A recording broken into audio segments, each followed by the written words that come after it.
Konsakhul ke lungriam khulda naga ibungamana masagi khulda yum sanaba thorangda kuki lamhen basina phura bugi wathok sauthork le naga sina Makhaan area da Matam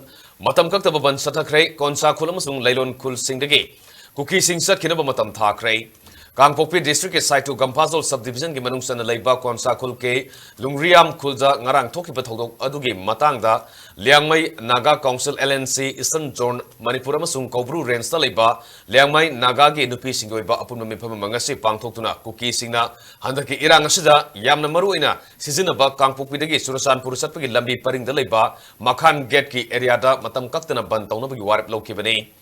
Madugi matungina lambi asi phawduna sathok sasinda liangmai Nagagi nupi nupa sina tingke nakal maromda Konsakhul gi ke lungriam khul gi secretary chairman amasung sipna puna khujek piduna ngasi thador ki basurol magi matungina kuki sing Konsakhul amasung Leilon khul sing dege chatkhinaba numit tara mangani gi matam thaki serola dugi matungina nungsi sanana puna himina bagi phibam thugaiduna nupi da tathi tawina tawduna khut thabagi thong satharak pasina tangdu laitaba phibam ka helei Amaromda, miyoibigi minungsida, tenan oina Konsakhul gi mapamda Leilon kuki khulasin henkibani. Aduba Naga singi mathakta atamna nakut tharakpasi taraina laude. Masigi mathakta Konsakhul amasung Leilon kuki khul anigi marakta laikiba lease agreement ki matam loikrabana. Konsakhul gi area dagi kuki sing numit tara manangani gi manungda satkigadabani.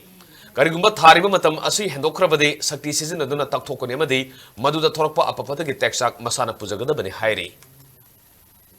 2025 Pongmapan Makai ke Lungwiram aduda Imphal ama sage haina thol laibak thol lingai da jesi purak laga siam lingai da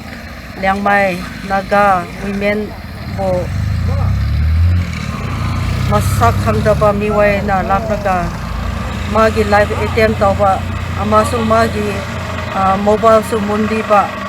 adugumba Although ado thoki butki yaning dabagi waina ngasi date 7 January 2025 aduda akoi liangmai miyam na saugatu na Kobru range liangmai women union na asigi ning dabagi phongdok tu na ngasi akoi liangmai women union na saugat laga akoi ban asi chathari bani makhata na asi ban asi chathaki gini haibasi phongtok chabani aduga complaint report so akoi pizza khare police ta aduna asi gi mari laiba department coding na asi da mi eng changsin drabadi apha phata government na data pugani haibasi phongtok chaba waire